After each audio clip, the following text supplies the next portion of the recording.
For 3 long years, Daniel Rohr's children lived believing their father had abandoned them.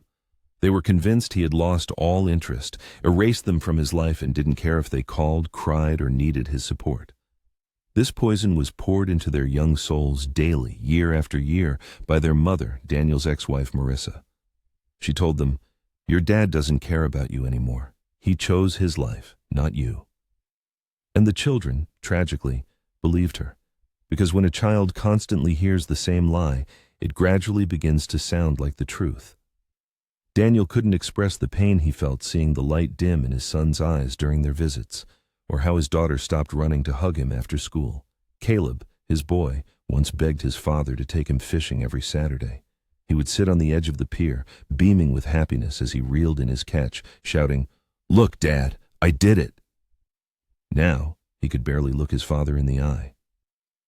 And Layla, his little princess, who used to painstakingly braid his hair and burst into laughter when he pretended to be a fairy tale character, now recoiled when he tried to hug her.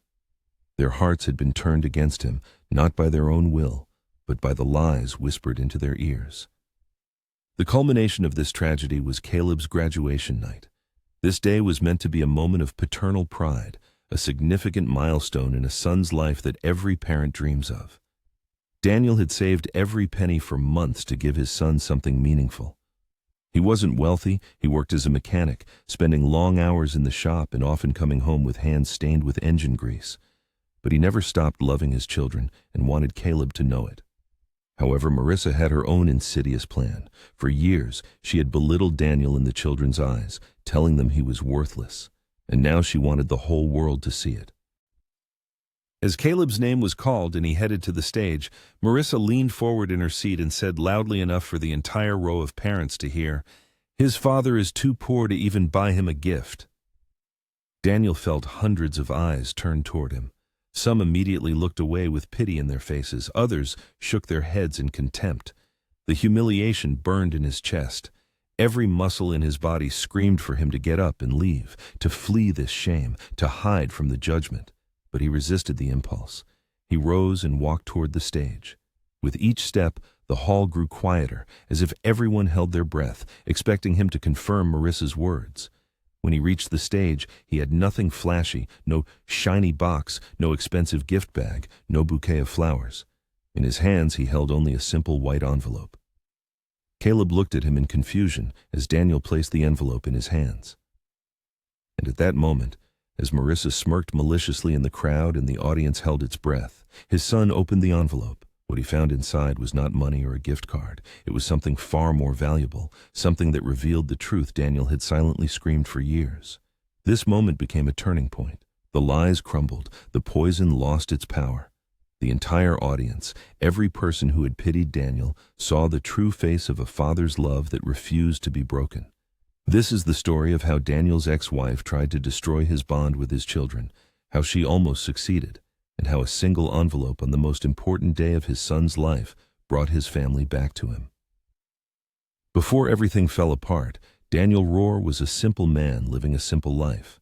He never sought wealth or fame.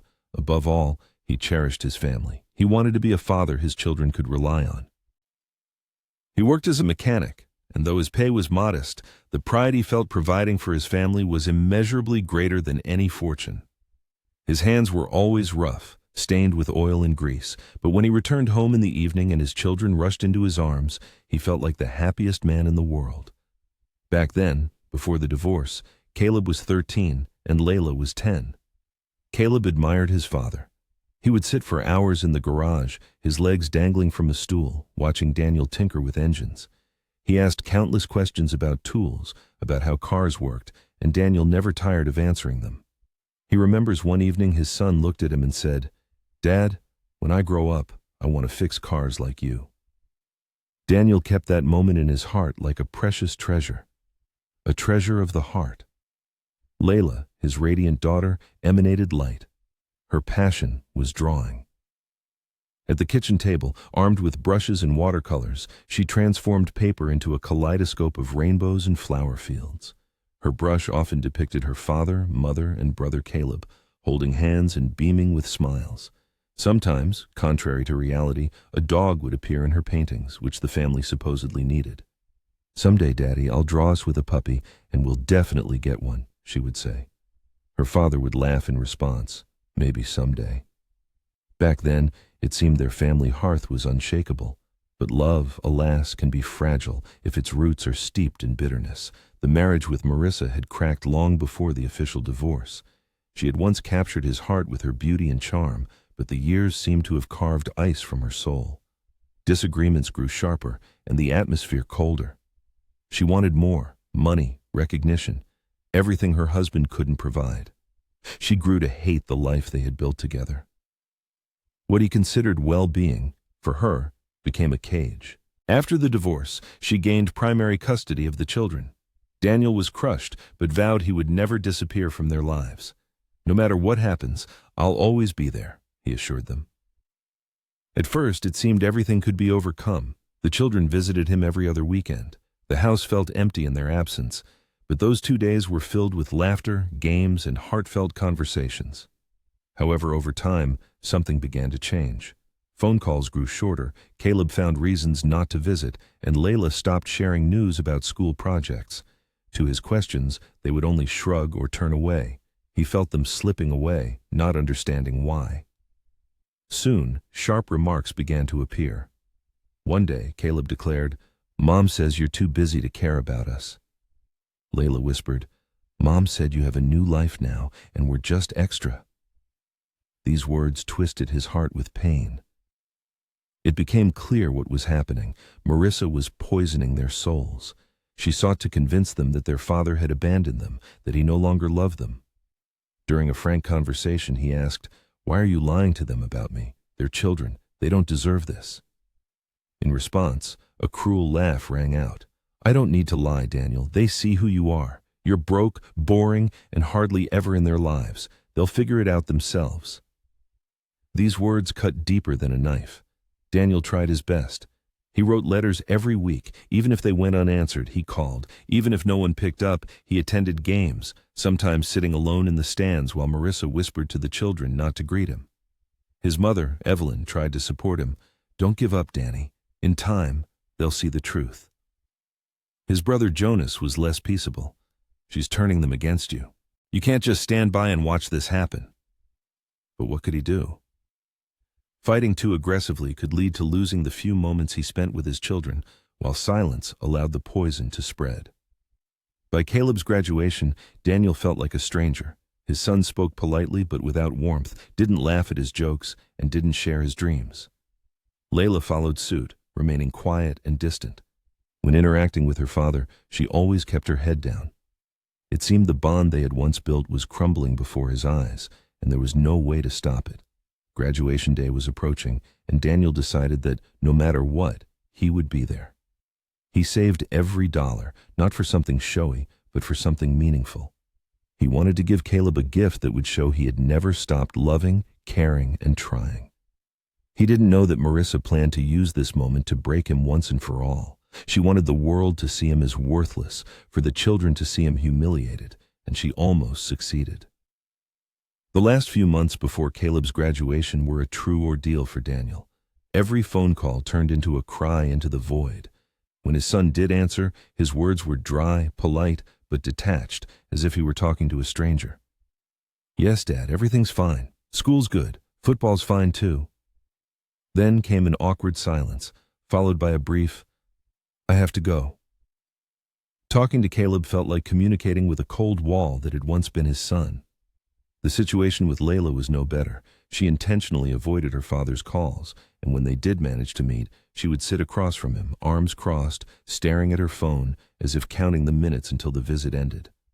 At first, Daniel blamed himself, tormenting himself with questions about whether he had done enough for his children, if he had let work consume too much of his time, if the pain of the divorce had blinded him.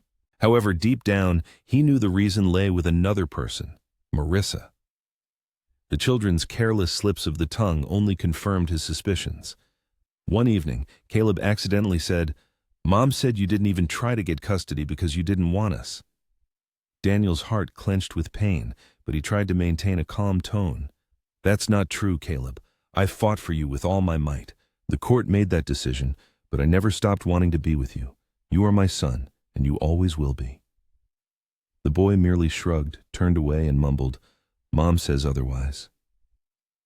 Another time, Layla, as her father tucked her into bed on one of their rare weekends, whispered, "Mom says you'll forget us when you have a new family." Daniel froze, looking at her small face.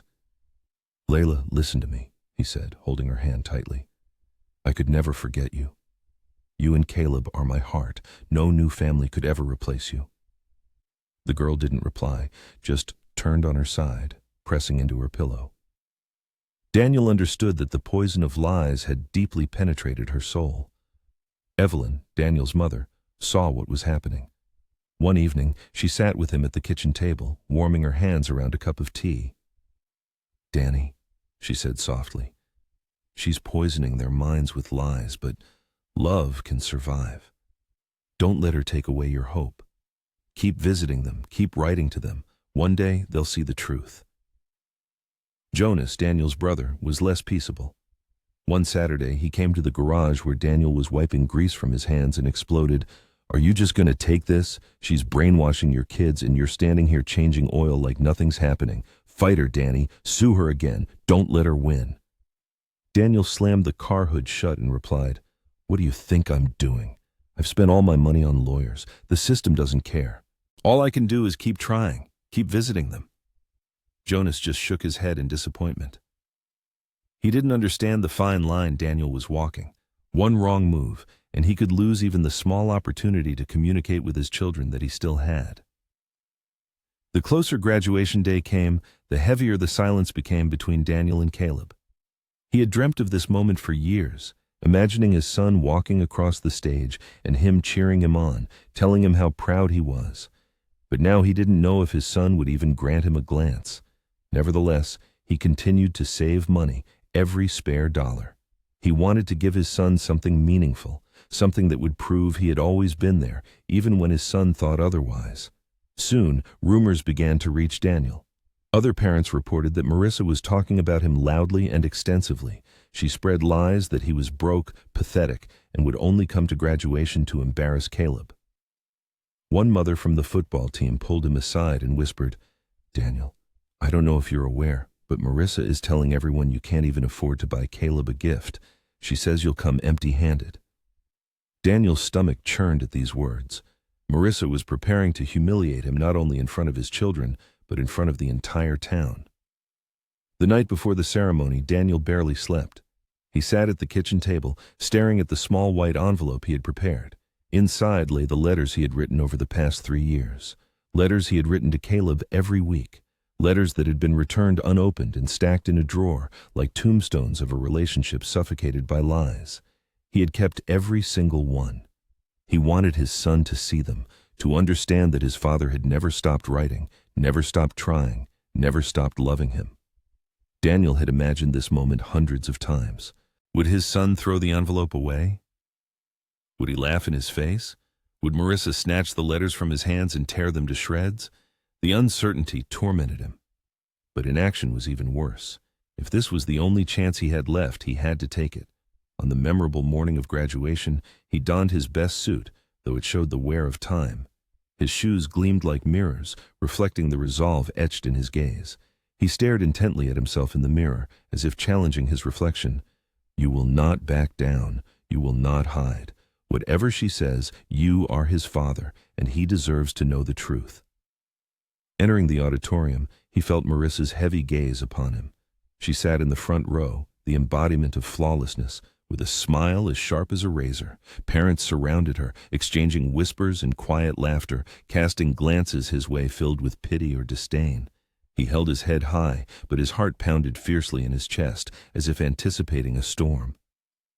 Each step forward felt like an invasion of enemy territory. This was the very moment he had dreaded and prepared for. The poison of slander had already begun to work, and the crowd was ready to see him as the failure Marissa had painted him to be. And soon, when his son's name was called, the tension would reach its peak. Graduation morning was steeped in anxiety, surpassing anything he had ever experienced. The sky was cloudless, the air warm, but a storm raged in his chest. He stood before the mirror, looking at a man who appeared older than his years. Gray hairs threaded through his hair, his hands were scarred from working in the garage, and a burden, invisible to outsiders, rested on his shoulders. But behind his tired eyes, a fire of determination burned. He knew that today was not just about his son receiving a diploma. It was about restoring the truth, buried under 3 years of lies. On the kitchen table lay an unassuming envelope. Inside were the letters into which he had poured his soul week after week, year after year. Some were written late at night after exhausting shifts, others hastily scribbled during lunch breaks, and still others carefully composed on Sundays when the silence in the house echoed the emptiness without his children. Letters full of love, support, apologies for the divorce, and promises never to leave them. All of them returned unopened, slipped into the mailbox or marked return to sender. But he carefully kept each one, believing that one day they would find their meaning, and that day had come. He considered buying a watch, a laptop, or something expensive that would impress, but the truth was he couldn't afford it. Moreover, he realized that no material gift could express what these letters could say. They were proof of his unwavering love, even when Marissa did everything she could to convince the children otherwise. As he buttoned his shirt, he heard his mother, Evelyn, call. "Danny, are you ready?" she asked softly. "As ready as I'll ever be," he replied. His voice was steady, but his hands trembled betrayingly. "Don't let her break you today," she urged. "She'll try. Go in there with your head held high. Caleb will see you. Maybe not right away, but he will." Hanging up the phone, he sat at the table for a long time, looking at the envelope. "This is for you, son," he whispered. "For every time you thought I didn't care, for every lie you were told, for every moment I wasn't allowed to be there." Then he tucked the envelope into the inside pocket of his jacket and walked out the door. The auditorium buzzed with an atmosphere of pride and excitement. Families took their seats. Parents in their best attire held flowers and cameras, ready to capture this momentous occasion. He scanned the crowd and immediately spotted Marissa. She looked impeccable, her hair perfectly styled, and her smile was sharp, as if she had already won a battle that hadn't even begun. She leaned towards another parent, whispered something, and laughter followed. He knew those words were directed at him. At that moment, he felt Jonas clap him on the shoulder. He had insisted on coming to support him. "You got this," Jonas mumbled, his voice quiet but firm. "She won't get the last word today." "I don't know if Caleb will even open it," he confessed. "He will," Jonas replied. "And even if not right away, he'll keep it. That's enough." That day, the long-awaited moment of triumph and completion arrived, the graduation ceremony. Taking our seats, we immersed ourselves in the solemn atmosphere. The names of the graduates were called out one after another, eliciting waves of applause from proud families. Each student, full of anticipation, walked across the stage to receive congratulations and capture this memorable moment in photographs. My heart pounded faster with each name announced, for Caleb's turn was approaching. And then finally, the long-awaited name rang out, Caleb Rohr. Caleb rose from his seat, towering over the boy I remembered. Seriousness was etched on his face, and each step was filled with confidence as he headed towards the stage. A feeling of pride overwhelmed me, despite the pain that tormented me. Caleb looked so grown up, so strong, and my only wish was that their bond had not been shattered by lies. At the very moment Caleb reached the center of the stage, Marissa's voice, loud and sharp, pierced the auditorium. Her words, like poison, were aimed to wound. "His father is too poor to even buy him a gift." Silence fell over the hall, and dozens of gazes full of pity or condemnation turned towards me. In those eyes I read, "Poor guy, worthless father." For a split second, I succumbed to the desire to disappear. My legs screamed for me to get up and leave, to escape the humiliation. But then I remembered Caleb, the boy who sat in the garage, asking endless questions, the boy who once said he wanted to be like me, the letters Caleb had never seen, the words I had poured onto the pages. Now was not the time to run. This was the moment I had been waiting for. Calmly, yet resolutely, I rose from my seat and walked down the aisle towards the stage. Each step felt heavy, yet steady. Marissa smirked, expecting me to break, but I kept my eyes on Caleb, who looked confused and uncertain. Reaching him, I pulled the envelope from my jacket pocket and, without a tremor, placed it in Caleb's hands. He stared at the envelope in bewilderment, not understanding what it meant. The entire audience held its breath. The tension was palpable, and the silence deafening. Quietly but firmly enough for Caleb to hear, I said, "This is for you, son." In this moment, everything hung in the balance. Would he open the envelope? Would he reject it? Would he see the truth or back down? This was the turning point. I had made my choice. Love instead of shame, truth instead of silence. The rest was up to Caleb. An absolute silence fell over the auditorium as Caleb stared at the envelope in his hands. His fingers touched the seal as if he held something fragile and alive. For a moment, I thought Caleb would push the envelope away or drop it to the floor. My heart clenched with anticipation. Parents and students held their breath, expecting a scene they would discuss for weeks. Marissa's smirk widened. She leaned back in her chair, arms crossed, pleased that her plan had worked. A challenge was in her eyes, to feel the humiliation she had promised. Then Caleb slipped his finger under the flap and tore open the envelope. A barely audible rustle of paper echoed through the auditorium. He pulled out a folded stack of letters, neatly tied with a thin string. Confusion appeared on his face as he untied the string and looked at the first envelope. His name was written on it in my handwriting, and the date indicated the letter had been written almost 3 years ago. Caleb opened the envelope and began to read. At first, his lips moved silently as he scanned the lines. The letter read, "Dear Caleb, I hope you had a good week at school. I miss you. Sorry I couldn't be at your practice, but I watched from the parking lot. You played hard. I'm proud of you. Love, Dad." Caleb's lips trembled. He reached for another letter. "Dear Caleb, I know things are confusing right now. I just want you to remember that none of this is your fault. I love you more than anything. I'll always be there when you need me. Love, Dad." He continued to go through the letters one by one, each a piece of my heart, captured in ink. A tense silence filled the hall as Caleb pulled out the first stack of letters, tied with a ribbon yellowed by time. The audience leaned forward, holding their breath, realizing with dread what was about to be exposed. The lies Marissa had skillfully woven for years began to unravel before their eyes, like a house of cards, burying her reputation in its rubble. Caleb's hands trembled betrayingly as he untied the next stack, his voice cracking as he read aloud words full of a father's love. "Dear Caleb, I'll be at every one of your games, even if I have to settle for a spot in the parking lot. I'll never stop cheering for you. Love, your dad." A deathly silence descended upon the hall, broken only by occasional muffled gasps. Parents who had previously cast sympathetic glances at Caleb's father now stared fixedly at Marissa. Her smug smirk instantly vanished, replaced by an expression of entrapment and panic, as if the walls of the hall were inexorably closing in on her. She shifted restlessly in her chair, nervously looking around, realizing that control of the situation was slipping from her grasp. Caleb tossed the stack of letters aside and looked his father directly in the eye. His gaze was full of pain and hope, his eyes red from the tears streaming down his cheeks.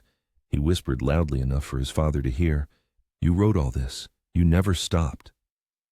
Daniel's voice trembled with overwhelming emotion as he replied, "Never. Not for a single day. You've always been my son, and I never stopped loving you." Without a second's hesitation, Caleb stepped forward and embraced his father. The hall erupted in gasps of surprise and whispers. Some audience members quietly applauded, touched by the sincerity of the moment, while others discreetly wiped tears from their eyes, unable to hold back their surging emotions.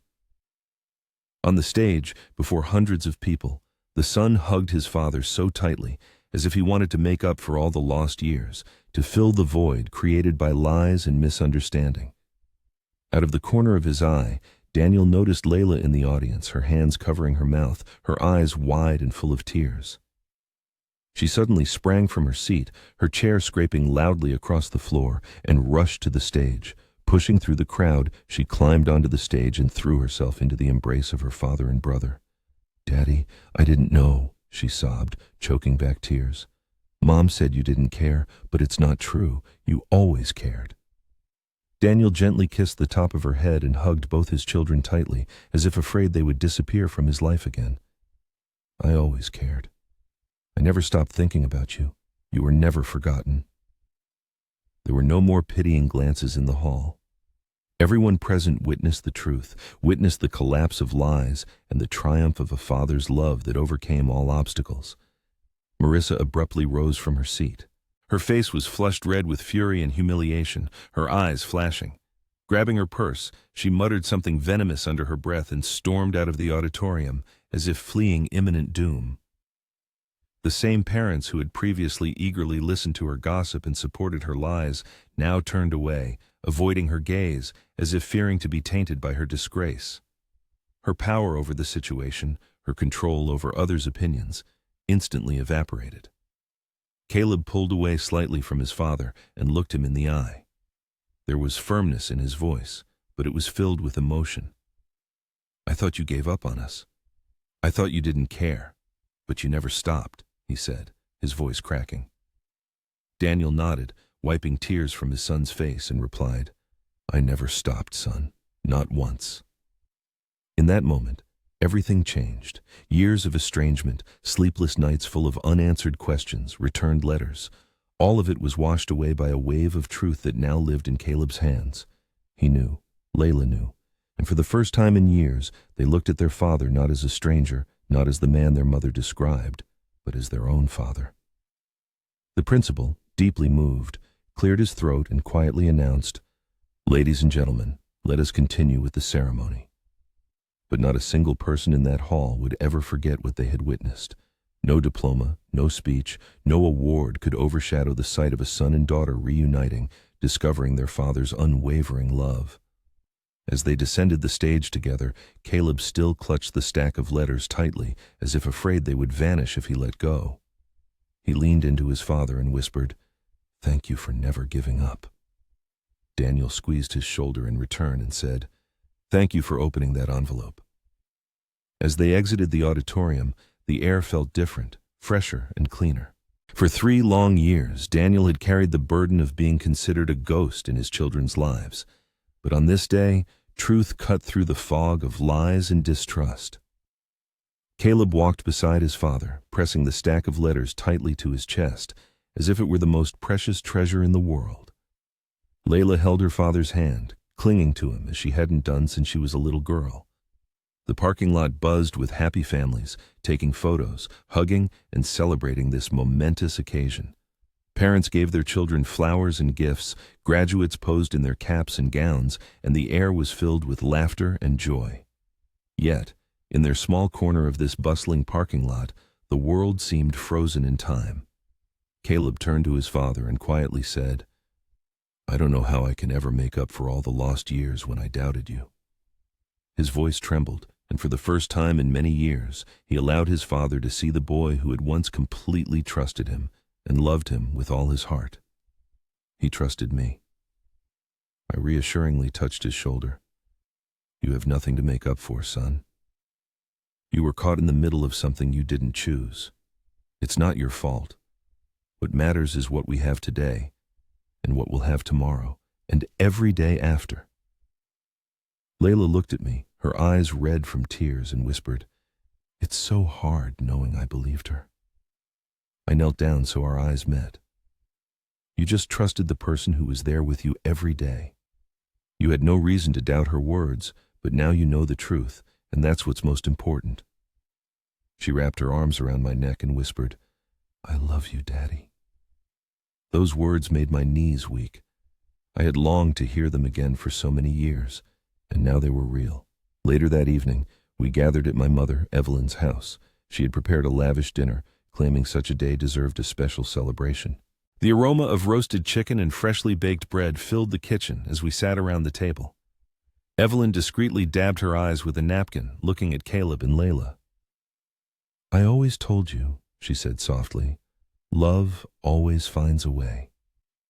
Jonas, looking at me with pride, raised a glass of soda.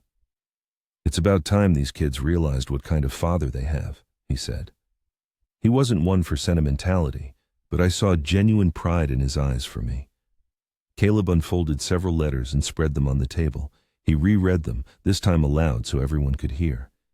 His voice trembled as he read, "Dear Caleb, no matter how far apart we are, I will always be your loyal fan." He looked at me, and for the first time in a long time, I saw recognition in his gaze, as if to say, "You were always there, I just couldn't see it." The lessons of that day sank deep into my soul. I realized that love is not measured by gifts or external displays. It is not proven by grand gestures or material possessions. It manifests in consistency, in quiet moments when no one is watching, in the perseverance of trying despite all obstacles. Marissa's cruelty took precious years from me, but she couldn't erase the truth. She couldn't take away those nights when I bent over the table, writing letters to my children. She couldn't undo those moments when I, freezing, watched Caleb's games from the parking lot. She couldn't destroy the love that made me fight, even when hope seemed lost.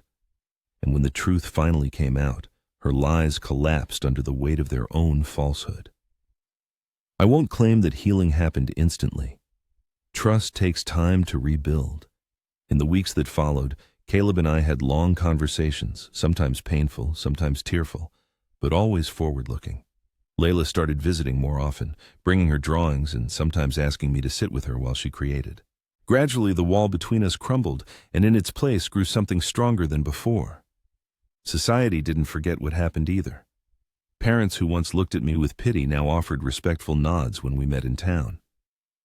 Some even apologized for believing the worst. I didn't need their apologies, but I accepted them with dignity, understanding that the truth had already triumphed. However, the most valuable gift of that day was not vindication in the eyes of others. It wasn't proof of Marissa's guilt or the silencing of her cruelty. The greatest treasure was standing on that stage with my children, holding their hands and hearing them call me Dad again with love in their voices. Looking back, I realized the power of choosing to keep fighting, even when hope seems lost. Each unsent letter felt like a defeat at the time, but collectively, they became the evidence that saved my relationship with my children. Persistence is love in action. Refusing to give up is love in action. That is what I hope people will understand. If you are a parent going through something similar, if you feel forgotten or erased from your children's lives, do not despair. Keep showing up, keep writing, keep calling. Keep loving, because the truth always comes to the surface, even if it takes years. And when it does, it can heal wounds you thought would never mend. On that momentous day, when Caleb marked the end of his schooling, I decided to give him something more than just a watch, a car, or another material gift. My gift was something immeasurably more valuable. I presented him with irrefutable evidence of my unwavering support, my boundless love that never faltered. I proved that no lies, no insinuations could shake my paternal devotion. In return, Caleb gave me back what I had considered irrevocably lost, his trust, his love, and his recognition of me as an integral part of his life. This story, full of pain and humiliation, became convincing proof for me that true love never retreats, never gives up, even in the face of the most severe trials.